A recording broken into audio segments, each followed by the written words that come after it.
എല്ലാവർക്കും മറ്റൊരു പുതിയ വീഡിയോയിലേക്ക് സ്വാഗതം. വീട്ടിൽ തന്നെ നല്ലൊരു മസാലക്കൂട്ട്, ഗരം മസാലക്കൂട്ട് എങ്ങനെ നമുക്ക് പൊടിച്ച് തയ്യാറാക്കി വെക്കാം എന്നുള്ളതിനെ കുറിച്ചാണ് ഈ വീഡിയോ. അപ്പോൾ ഇതിലേക്ക് വേണ്ട സ്പൈസസ് നമുക്ക് എന്തൊക്കെയാണെന്ന് നോക്കാം. ഈ ഗരം മസാലയിൽ നമുക്ക് ജാതിക്ക വേണം. ഞാൻ ജാതിക്കയുടെ തോടും ഞാൻ യൂസ് ചെയ്യുന്നുണ്ട്. തോട് ചെറുതായിട്ട് പൊട്ടിച്ചിട്ടിട്ടാണ് യൂസ് ചെയ്യുന്നത്. അപ്പം ജാതിക്ക വേണം. പിന്നീട് അതോടൊപ്പം തന്നെ ഗ്രാമ്പൂ, പെരുംജീരകമാണ് നമുക്ക് ഏറ്റവും കൂടുതൽ ഈ ഗരം മസാലയ്ക്ക് വേണ്ടത്.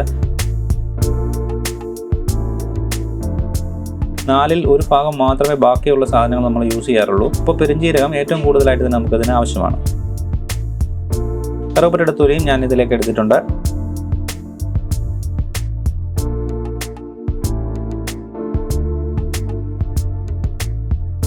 അടുത്തായിട്ട് വേണ്ടത് തക്കോലമാണ്. അത് ഒരു 3-5 പീസ് വേണം. ഒത്തിരി കൂടി പോകാതിരിക്കാൻ ശ്രദ്ധിക്കുക.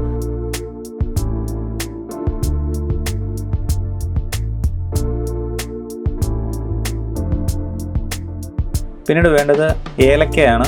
ഏലക്കായും നമുക്ക് ഫ്ലേവറിന് വേണ്ടി ഏലക്ക വേണം.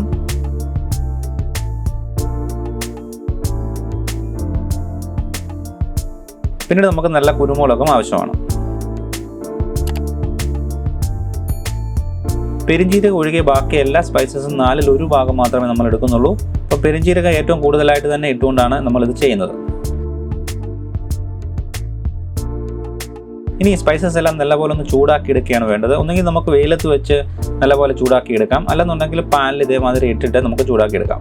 എല്ലാം പ്രത്യേകമായിട്ട് ചൂടാക്കേണ്ട ആവശ്യം വരുന്നില്ല. എല്ലാം ഒരുമിച്ച് തന്നെ ഇട്ട് ചെറിയ തീയിൽ ലൈറ്റായിട്ടൊന്ന് ചൂടാക്കി എടുത്താൽ മാത്രം മതിയാവും. ജാതിക്കയുടെ തൊണ്ടും അതേപോലെ തന്നെ ജാതിക്ക ഞാൻ ചെറുതായിട്ടൊന്ന് ചതച്ച് ഇതിലേക്ക് ചേർക്കുന്നുണ്ട്. ചെറിയ തീയിൽ നന്നായി ചൂടാക്കിയ ശേഷം നമ്മൾ തണുപ്പിക്കാൻ വെക്കുക. നല്ലപോലെ തണുത്തതിന് ശേഷം നമുക്കിത് ഗ്രൈൻഡ് ചെയ്തെടുക്കാം. ഗ്രൈൻഡ് ചെയ്യുന്ന സമയത്ത് ഒത്തിരി അങ്ങ് പൊടിഞ്ഞു പോകരുത്. ഇച്ചിരി തരിതരിയായിട്ടൊക്കെ രീതിയിൽ ഇരിക്കത്തക്ക രീതിയിൽ വേണം പൊടിച്ചെടുക്കാൻ.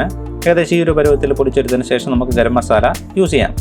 ഇറച്ചി ഐറ്റംസ് അതോടൊപ്പം തന്നെ മുട്ട റോസ്റ്റൊക്കെ വെക്കുന്നതിന് നമുക്ക് ഈ ഗരം മസാല യൂസ് ചെയ്യാവുന്നതാണ്. നല്ല ഫ്ലേവറോട് കൂടിയുള്ളൊരു ഗരം മസാലയാണ്. അപ്പോൾ എല്ലാവരും ഇതേപോലെ പൊടിച്ച് വീട്ടിൽ യൂസ് ചെയ്യാൻ ശ്രമിക്കുക.